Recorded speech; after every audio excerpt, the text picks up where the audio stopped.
En este reportaje de Miradas desde el Sur hemos conversado profundamente con el diputado Jorge Gandini del Partido Nacional. Ha reconocido logros del gobierno, pero la necesidad de hacer cambios, especialmente en el área tributaria, con el impuesto fijo que se cobra sobre los ingresos de los trabajadores, incorporando la posibilidad de que puedan deducir aquellos gastos que sean considerados indispensables y básicos para el funcionamiento de una familia. Pero también ha sido una voz protagonista desde hace ya 3 años de su intención de llegar a la candidatura por el Partido de la Concertación, una nueva fuerza política de blancos y colorados para disputarle al Frente Amplio la Intendencia Municipal de Montevideo. Han surgido algunas voces dentro de su partido con la idea de buscar otro candidato. Él ha dicho y ha sido muy claro en esto que si es necesario abandonar esa intención de ser el candidato del Partido de la Concertación para llegar a la Intendencia de Montevideo, lo va a hacer en aras de buscar una solución mejor. Sin duda es esta una revelación importante, una revelación que sitúa al pensamiento político y al accionar de Jorge Gandini dentro de su estructura partidaria, pero también como una figura que pretende ser un factor aglutinador aquí en la capital del país, una ciudad-estado con más de 1,5 millones de habitantes. Les invitamos entonces a compartir este reportaje en Miradas desde el Sur.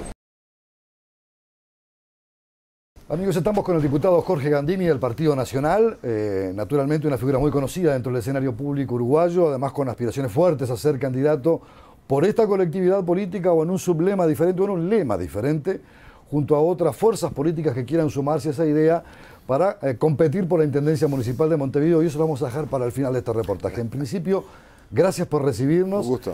Y bueno, ¿cómo se siente en esta nueva estructura donde hay un candidato dentro del Partido Nacional que tal vez no estaba inicialmente como el más preferido dentro de la interna blanca? Me refiero al candidato a la calle Pou, y la conformación de esta nueva estructura política, una designación de un ministro de Economía, un reconocimiento de algunos logros del gobierno de izquierda, que de alguna manera plantean una plataforma que tal vez no sea muy clara para el posible elector, que aún no ha decidido su voto, del por qué reconocemos algunas cosas, pero todavía nos mantenemos en un plano de distancia frente a otras.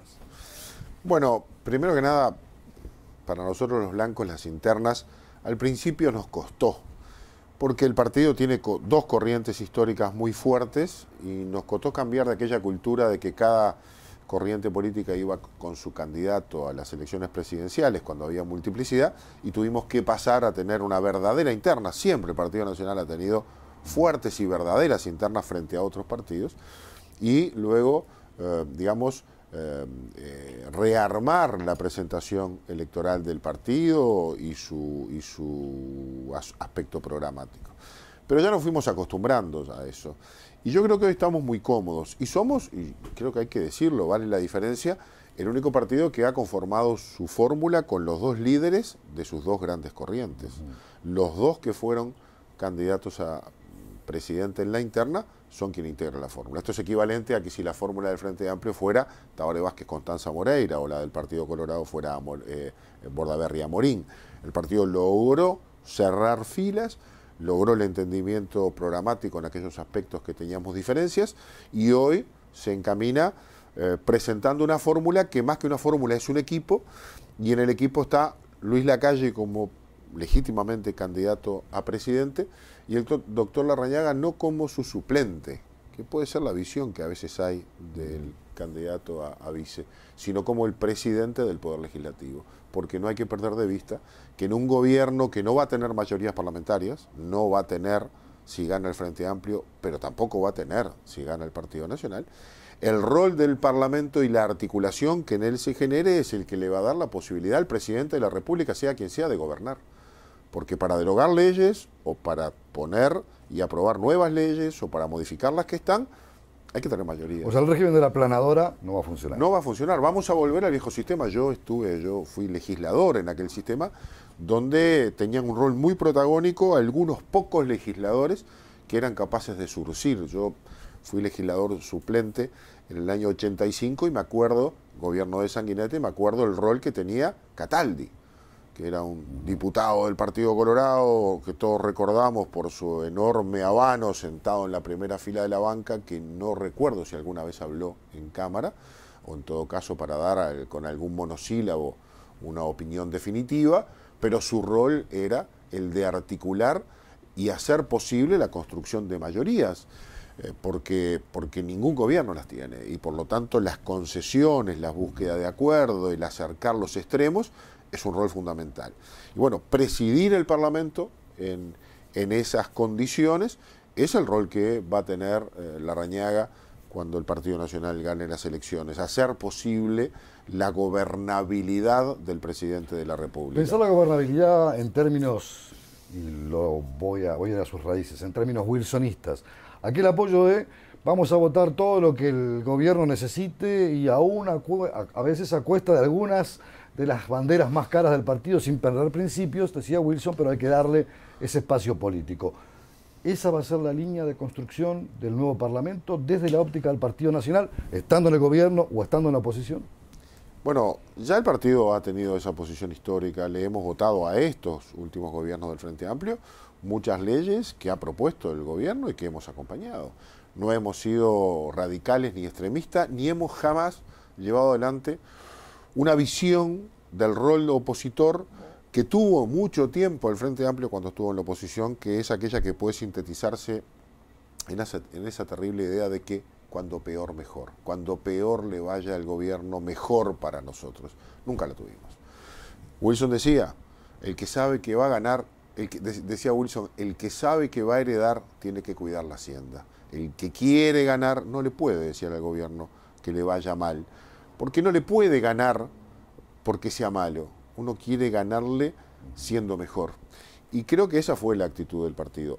Esperamos que el Frente Amplio tenga esa actitud, porque tiene una enorme capacidad política y social de impedir. Si el Frente Amplio quiere, tiene una enorme capacidad, no solamente por sus votos en el Parlamento, que es quien resume la democracia formal, por el poder que tiene en la sociedad real, vía sindicatos y otras organizaciones, para generar condiciones de dificultad.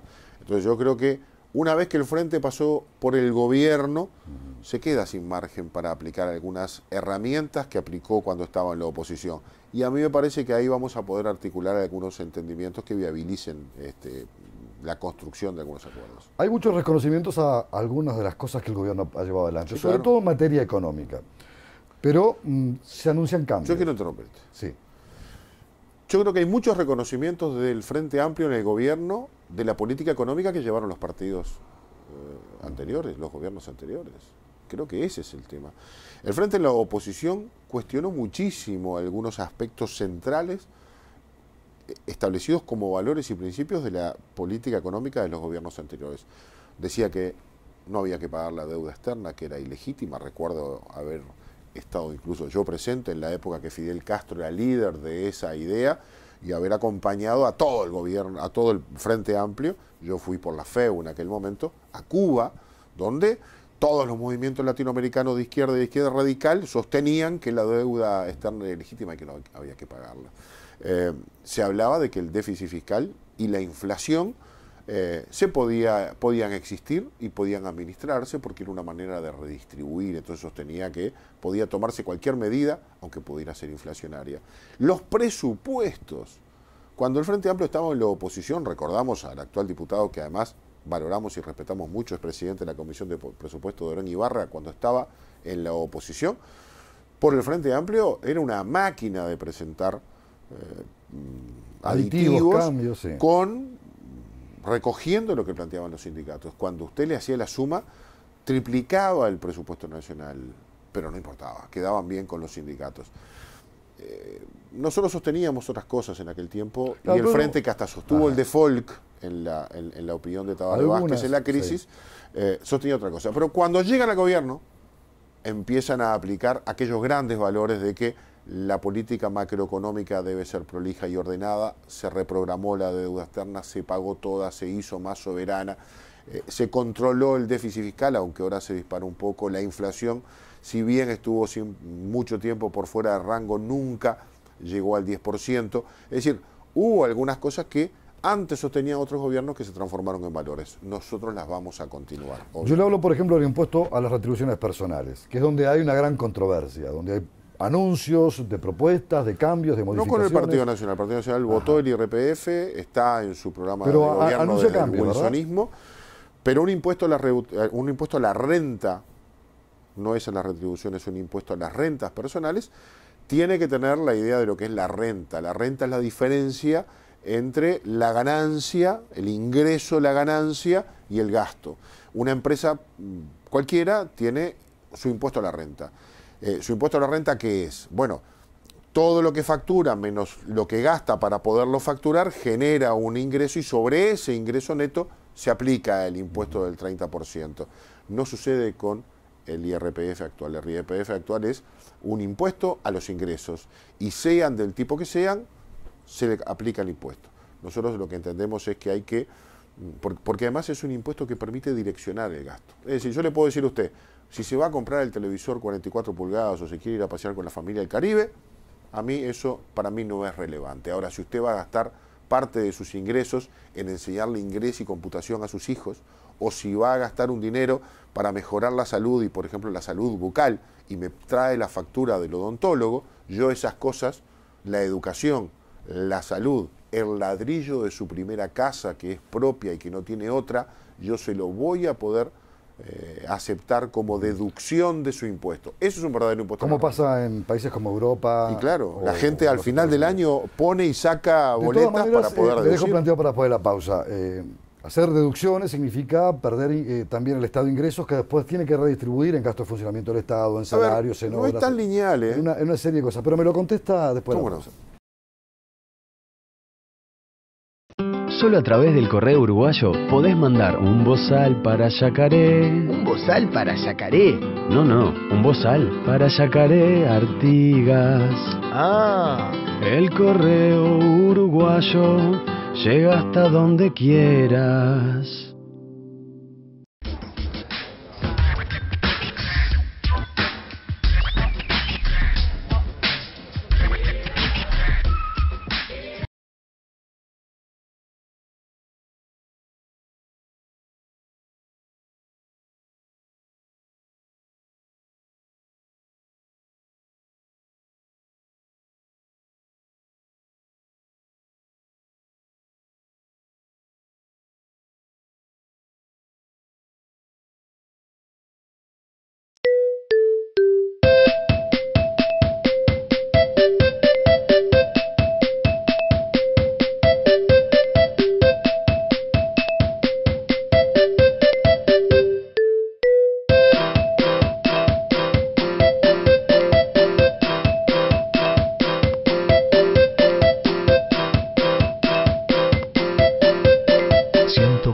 Días de vacaciones, fines de semana. Tenés todo un país para disfrutarlos. Uruguay Natural, Ministerio de Turismo y Deporte. La ley en tu lenguaje. Es importante que sepas que el trabajo rural está regulado por ley. Las horas de trabajo son 8 y deben respetarse, al igual que los horarios de descanso. Si la jornada supera esas horas, tenés derecho a cobrar horas extras. Conoce más sobre esta ley en impo.com.uy/trabajo rural. Importa que lo sepas. IMPO, Centro de Información Oficial. Estamos con el diputado Jorge Gandini del Partido Nacional. Le dejaba planteado antes de la pausa, bueno, deducciones sí, como se hacen en muchas partes del mundo. Pienso en el ejemplo español, que es el que más conozco, el más clásico, donde ese tipo de cosas como las que usted señalaba en el bloque anterior son moneda corriente cuando se hace a final de año una especie de rendición de cuentas de todos los gastos. Pero eso implica también que el Estado tenga que perder ingresos. Yo decía que no siempre. Uno puede pensar, cuando el Estado dice, con tarjetas de crédito o de débito, usted deduce o se le descuenta un porcentaje del IVA, el Estado tiene un enorme renunciamiento a esa recaudación y eso le hace perder dinero. Es verdad. También es verdad que todo gasto hecho con tarjeta ayuda a eliminar evasión, porque todo lo que va con tarjeta termina siendo, digamos, blanqueando el aporte de la empresa, que además la DGI se encarga de mirar y saber que si pasó tanto por tarjeta, no pueden cerrar de repente los números de contado. Y eso mejora la recaudación. Sí, la transparenta más. Y fomenta la formalización de algunos comercios, porque el informal no puede recibir tarjeta y usted va a comprar con el débito a alguien que le dice yo no le puedo aceptar porque no está formalizado. Entonces va a otro y entonces a ese lo empuja a incorporarse. Pasa lo mismo con un IRPF bien aplicado, direccionando algunas deducciones, porque al final el Estado se está ahorrando. ¿Cuánto gasta el Estado en políticas de vivienda? Y sin embargo, si estimula el ahorro de algún modo para que la gente mejore su vivienda o incluso construya su propia vivienda, estará también en mediano plazo destinando menos recursos propios para subsidiarla, que es lo que al final el Estado hace, por ejemplo, con la vivienda social. Es decir, yo creo que bien aplicada en algunas áreas como la salud, la educación, la prevención en algunas áreas, la vivienda, el Estado termina renunciando inmediatamente a alguna recaudación y a mediano plazo compensándola y mejorando la calidad de vida y por lo tanto teniendo que poner menos dinero. Es una cuestión que hay que ver, pero en todo caso es de justicia que esto así sea. Usted acaba de poner un tema importante. El tema de la educación es un factor clave. Se intentó hacer un acuerdo político, se buscó una gran alianza a nivel nacional, duró poco en el tiempo. Responsabilidad tendrán seguramente cada uno de los actores que suscribieron, algunos más, algunos menos, depende de la lectura que cada uno le quiera hacer. Pero estamos muy lejos de un acuerdo político en materia educativa. Estamos lejos realmente de poder construir una política de Estado, como en algún momento se ha intentado en otras áreas. Tenemos visiones diferentes, ¿verdad? Hemos discutido mucho en este país en los últimos años y particularmente durante el gobierno del Frente sobre quién tiene el poder en la enseñanza. Sí, sindicatos sí, sindicatos no. Pero no hemos discutido sobre los contenidos. Y esa es la discusión que nos debemos, porque 2.000 millones de dólares era el presupuesto de todo el Estado en los años 90. Hoy, solo la educación recibe 2.300 millones de dólares. Antes era el 3,6 de un PBI de 20.000 millones, hoy es el 4,5 de un PBI de 55.000 millones. Le damos mucho más a la enseñanza. Y eso sale de los bolsillos de la gente. Pero no alcanza el tema de la plata, hay que medir los resultados. ¿Estamos mejor? No. Hemos caído en la calidad educativa, tenemos más deserción, tenemos más diferencias entre la educación pública y la privada, se van distanciando y se va abriendo una brecha entre los que tienen y pueden pagarle la educación privada a sus hijos y los que no lo tienen. Unos reciben más clases de informática, más clases de inglés, reciben educación física, que es muy importante en materia de valores, están muchas horas en los centros de estudios, otros tienen pocas horas, tienen una cantidad de contradicciones, y la escuela pública tiene que cumplir roles diferentes a los que cumplía hace 40 o 50 años atrás, cuando teníamos este mismo modelo educativo. Hay programas educativos a modificar, pero a veces ese resultado. Se ha dicho y se han exhibido por parte de las autoridades de la enseñanza que los resultados en primaria están a niveles crecientes y en franca mejoría, según lo que se ha manejado. No lo compartimos. Tenemos una grave crisis en secundaria, pero parte de esa crisis, también hay que sincerarla, surge de la mala formación con la que proceden los estudiantes de primaria. También en primaria hay problemas. Y los problemas surgen de una educación de 4 horas, cuando la escuela ya hoy, por lo menos en determinados lugares, tiene que hacer mucho más que enseñar a leer y escribir. Tiene que enseñar valores, tiene que enseñar convivencia, tiene que abordar de modo interdisciplinario y aún social la complejidad que viene del hogar. La violencia que hoy estamos viendo no la genera el centro de estudio ni el docente, la genera el ambiente y el lugar donde viven esos muchachos que traen esos problemas a la educación. Hace 40 o 50 años atrás, la mujer no estaba en el mercado laboral y era parte del sistema educativo. La casa, el hogar, complementaba la instrucción que daba la enseñanza pública. Incluso hay lecturas pedagógicas que dicen que el 90% de la educación de una persona es en su casa. Si hoy o en no su está entorno la más familia, inmediato. Si hoy no está la familia bien constituida, si hoy hay muchas familias monoparentales, si hoy la madre salió al mercado de trabajo, si hoy ya los abuelos no viven en el núcleo familiar, si hoy la calle ya no socializa, sino que maleduca y en todo caso introduce una cantidad de otros vicios sociales, el país ha cambiado.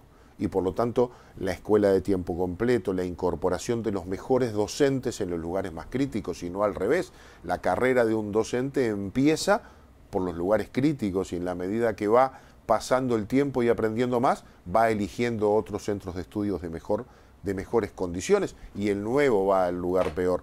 Si no invertimos eso, si no creamos en la educación pública un docente que sea parte del centro, y eliminamos eso de que el profesor de historia está 45 minutos, sale de acá y se va a otro liceo, está 2 horas y sale de ese y va se agarra la moto y va a otro una hora y pasa el año y no termina más que conociendo el nombre y el apellido de los estudiantes, pero nunca pudo conocer de adentro. Y le regalamos en la educación privada eso de que un docente de historia dio siempre en el mismo centro muchas horas y después que pasó uno, 2 o 3 años después vino el hermano y otros 2 o 3 años después vino la hermana y conoce a la familia y conoce a los padres y conoce el problema y es capaz entonces de aportar en la educación otros elementos. Si no vamos a la autonomía de los centros y al profesor cargo dentro de los centros de estudios y si la educación primaria no le aporta a la secundaria mejores condiciones y lo que estamos tratando es de mejorar las estadísticas y entonces que pase. ¿Y los contenidos? ¿Qué pasa? Tenemos 30 faltas de ortografía en un escrito de una página, pero que pase porque si no el docente es mal calificado porque le quedaron repetidores más de la mitad. Entonces miramos para el costado y que se arregle el que viene y que pase. Tenemos dificultades después. Estamos formando con una visión todavía enciclopedista. Bueno, esa es la reforma que hay que discutir. No si mandan, si los sindicatos tienen o no tienen, ese es el tema del poder. Los sindicatos pueden estar perfectamente, pero a mí me da lo mismo. El asunto que tengan voz y voto. A mí no me importa y creo que ese no ha sido el problema. Pero ha sido lo que ha centrado el debate y prácticamente pero está equivocado, pero está equivocado. Es lo que no se ha discutido. El gran problema de la izquierda no fue que tuviera un docente en el consejo de primaria, otro en el secundaria, otro en el de la enseñanza técnica y dos en 5 en el Codicen. Ese no es el problema. El problema es que el Frente puso en nombre del gobierno también ex dirigentes gremiales. Y entonces la visión que está básicamente en esos consejos está muy empapada e impregnada de compromisos y de una visión corporativa que se incorpora. Entonces, a veces hay un delegado del sindicato, pero los 3 vienen del sindicato. Y entonces eso ha complejizado la gestión, porque esa gestión tiene muchos compromisos y una visión muy sesgada de cómo debe administrarse. En el caso probable, posible de que el Partido Nacional llegue a un gobierno, ¿cómo se maneja en esa área? ¿Llamar a los mejores? No importa qué estructura programática tengan o también trabajar, porque esto ha pasado con todos los gobiernos, y usted lo sabe, cada vez que se gobierna se buscan acuerdos políticos, hay reparto de cargos. Y le ha pasado a todo, porque incluso al gobierno del Frente Amplio le pasa porque ha repartido con sus propias estructuras políticas cargos en distintos ámbitos de gobierno. ¿Cómo se tiene que hacer a partir de ahora? Bueno, hablábamos al principio que nadie va a tener mayorías y por lo tanto buscarlas implica compartir también espacios en la gestión. El que le da el voto a un gobierno en el Parlamento al mismo tiempo quiere estar adentro controlando y mirando y haciendo jugar su visión sobre algunos temas. O sea que va a haber coparticipación y probablemente más allá del Partido Nacional y Colorado si ganamos nosotros. También hay que hacer un enorme esfuerzo para poner los mejores, porque hoy ya nos dimos cuenta, no es un problema de plata, plata hay, es un problema de gestión. En casi todas las áreas es un problema de gestión. Por lo tanto, hay que tener buenos gestores y esto no implica tener muchos títulos en las mejores universidades, implica ser capaces de meterse con la realidad y poderla gestionar, porque la realidad es muy dura y ningún libro de texto la contiene. Comparte el Plan Ceibal porque una de las personas que trabaja dentro de las estructuras programáticas del Partido Nacional dijo que de alguna medida el Plan Ceibal lo que generaba era idiotas informáticos. Yo creo que ha sido una buena iniciativa. Bianchi, estamos hablando. Sí, yo creo que ha sido una buena iniciativa, muy simbólica, porque para que se pudiera aplicar una innovación como esa en el sistema educativo, el propio gobierno, sin decirlo, pero confesándolo en los hechos, lo gestionó desde afuera del sistema educativo. No es el Codicen el que lleva adelante el Plan Ceibal, es una organización por fuera, porque a veces mover esas estructuras cuesta mucho. Yo creo que es perfectible porque el Plan Ceibal tiene equipos, pero no tiene contenidos. Creo que formando a los docentes para que sepan usar mejor esa herramienta y dotando a esa herramienta, que es una caja informática, de contenidos adaptables al sistema educativo, vamos a usarla mejor. Igual a mí me sirve que los chiquilines jueguen con la máquina. Me sirve que se la lleven para la casa y en la casa jueguen. Está bien. Eso ya mejora. De aprendizaje para la familia. Pero mejora la alfabetización en el siglo en el que vivimos. Ya eso está bueno. Pero si además los contenidos son buenos, a nosotros nos decían, lee lo que sea, pero lee. Porque el solo hecho de leer mejoraba la educación y la cultura, aunque fueran cómics o paturucitos. Acá es igual. Metete en la informática a los 5 años, a los 6, a los 7, Y si no tenés la posibilidad que en tu casa eso suceda, te lo da el sistema educativo, aunque sea para jugar. Ahora, si además hacemos que lean cosas que valen la pena y al lado del Paturucito hay una buena novela, hay un buen libro de cuentos, y está Juana de Barburú, está Horacio Quiroga, bueno, en la computadora, si hay buenos materiales, estaremos utilizando. Pero sabe que yo le pregunté por esa afirmación exclusiva. ¿Usted la comparte? ¿Que se creen idiotas informáticos? Bueno, si no tiene contenidos, no se aprovecha. Es una afirmación muy fuerte. Pero nosotros hemos dicho que el plan Ceibal lo vamos a continuar. Diputado, vamos a dejar para este último tramo. Quiero dedicarme específicamente a esta candidatura que usted propone para intentar cambiar el cuadro de la situación de Montevideo después de casi 30 años de gobierno del Frente Amplio. Esperemos que no sean 30, van 25. Perfecto. La ley en tu lenguaje. Es importante que sepas que el trabajo rural está regulado por ley. Las horas de trabajo son 8 y deben respetarse, al igual que los horarios de descanso. Si la jornada supera esas horas, tenés derecho a cobrar horas extras. Conoce más sobre esta ley en impo.com.uy/trabajo rural. Importa que lo sepas. INPO, Centro de Información Oficial. Solo a través del correo uruguayo podés mandar un portero eléctrico para Tranqueras. ¿Portero eléctrico para tranqueras? No, un portero eléctrico para Tranqueras Rivera. Ah. El correo uruguayo llega hasta donde quieras.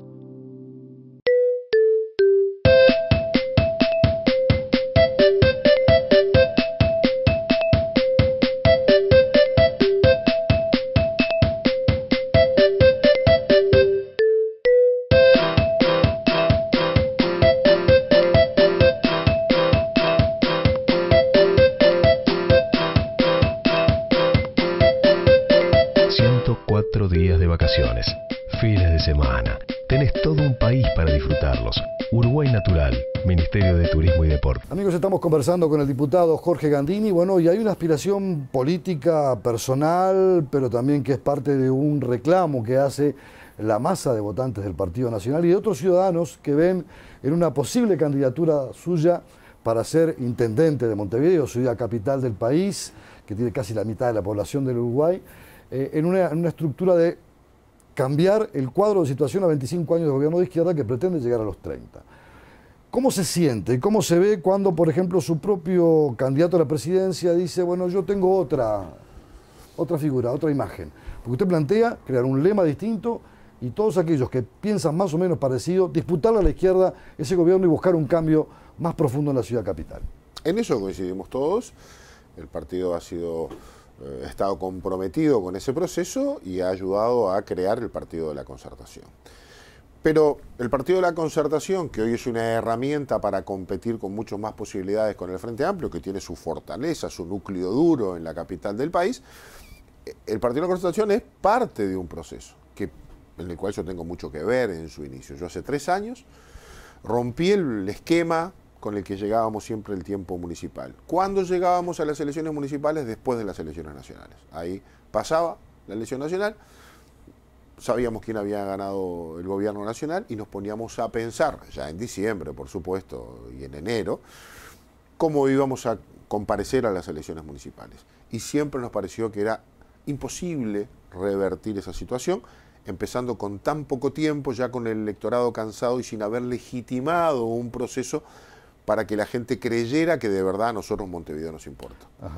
Siempre arrancábamos, bueno, a ver quién agarra, quién se carga la cruz del sacrificio de poder hacer este Parece que fuera esa elección la cenicienta de un proceso electoral. O sea, cuando un cuadro entra a la cancha convencido de que pierde, seguro que pierde.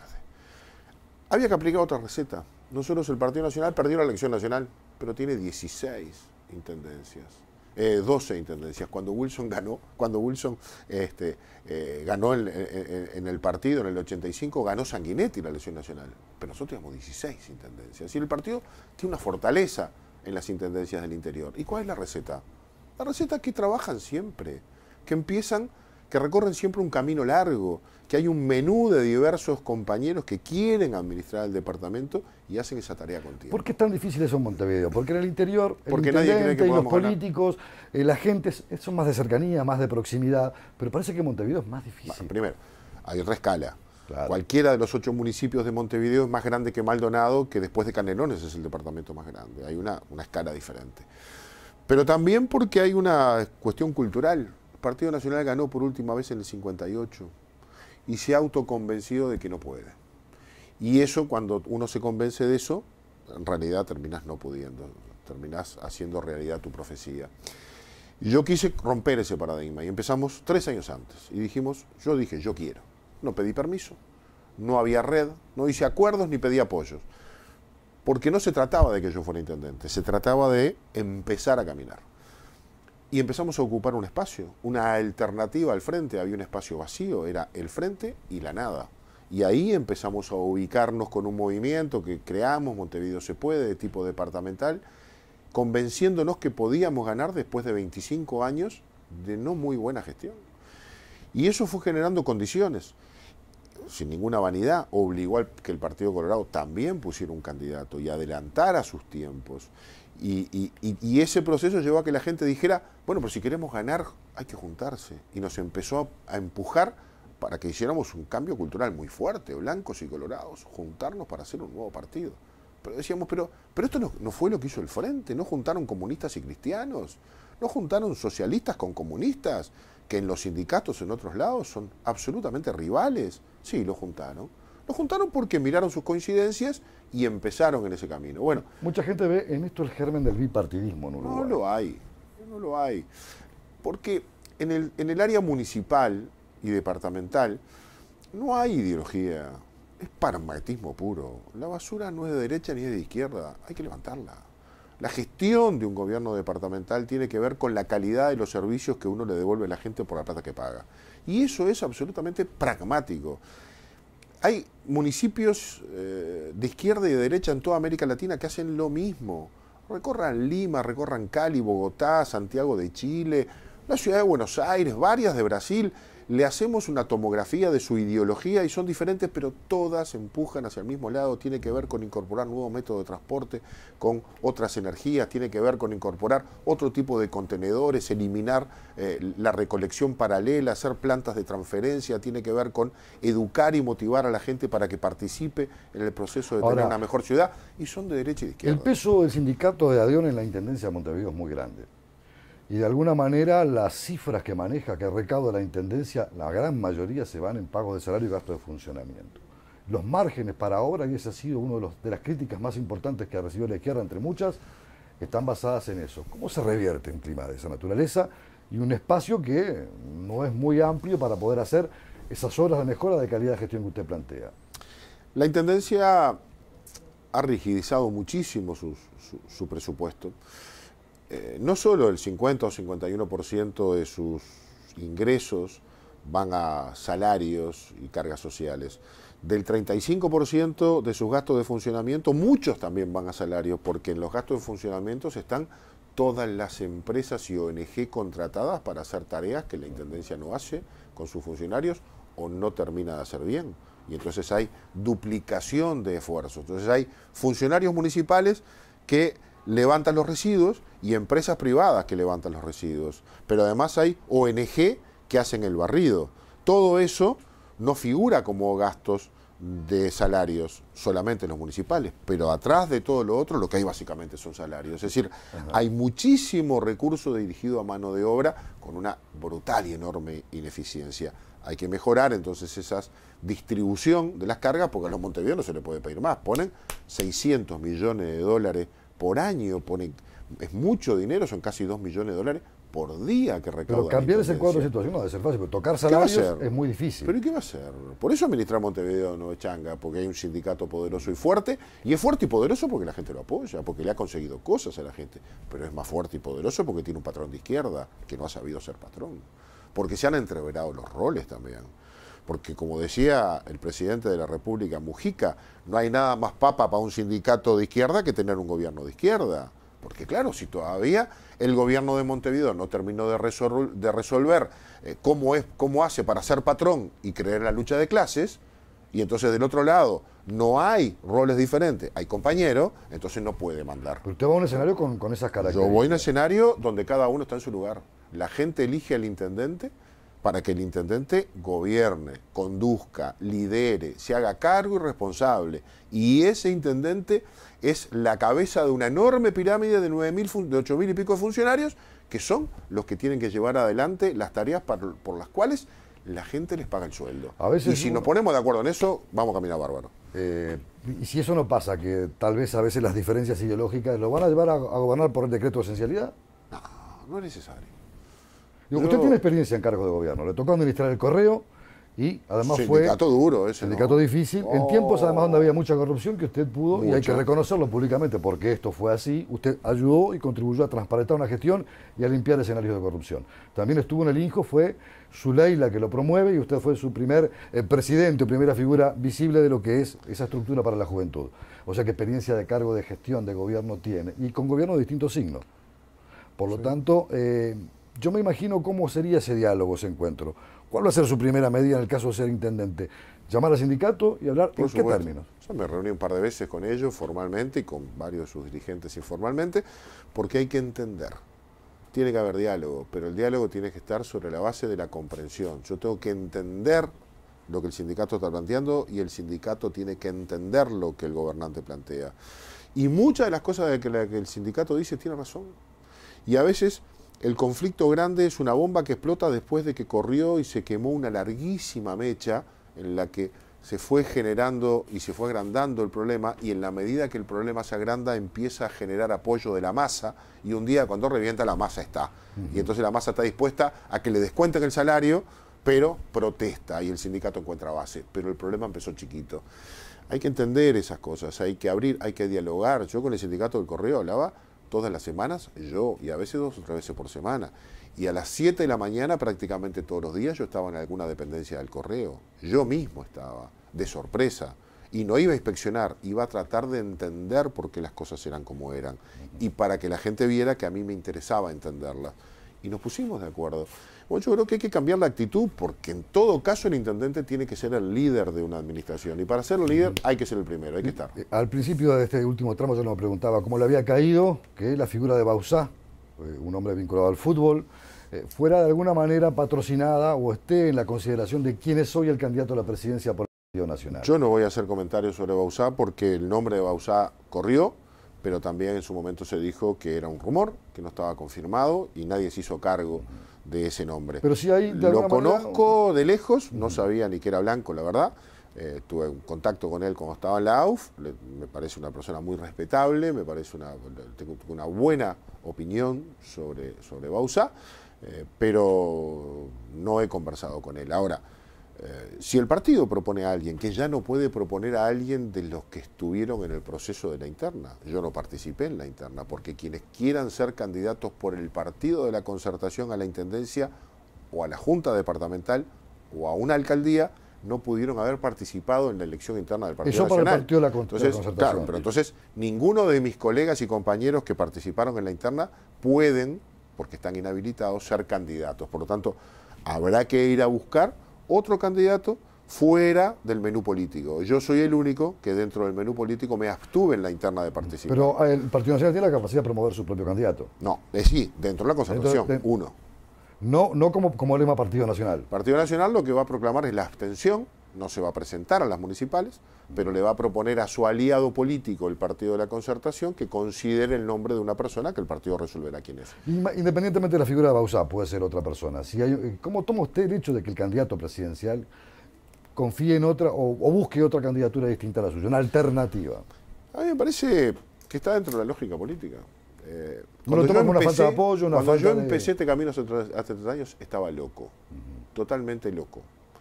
Ahora resulta que empiezan a generarse intereses lógicos en la carrera hacia la intendencia porque tenemos posibilidades. Eso ya me pone muy feliz. Yo he hecho un enorme esfuerzo para traer al partido del descreimiento a una instancia en la que estamos compitiendo y todo es posible. Ya cumplí. Yo creí que era una carrera de fondo, que era un camino largo, así lo definí, y que estaba en una maratón con obstáculos en el medio todavía. Capaz que ahora me avisan que no era una maratón, que era una carrera de posta y que yo la tengo que entregar a otro. Bueno, yo hice hasta acá el camino más árido de la posta. ¿Puede venir otro y tomarla para llevarla hacia la elección? Capaz. no es una decisión mía. Yo creo que mi aspiración es parte de un objetivo colectivo, renovar el gobierno de Montevideo para cambiar Montevideo. Si el partido, mi partido, entiende que hay quien lo pueda hacer mejor que yo soy un hombre de partido. Entregaré la posta y seguiré. Hasta acá la traje yo. De acá en adelante tendrá que hacerse cargo otro. Diputado Jorge Gandini, muchísimas gracias por habernos recibido. No será la última vez que estaremos conversando con usted, pero sin duda ha sido una charla muy fecunda por todos los temas que hemos abordado y bueno, porque está además en plena campaña electoral, a pocos días de la elección nacional, y sin duda sé que los tiempos cada vez son más restringidos en la agenda que cada uno de ustedes tiene. Así que muchas gracias por recibirnos. Y gracias, amigos, por haber estado acompañándonos en este reportaje especial al diputado Jorge Gandini del Partido Nacional.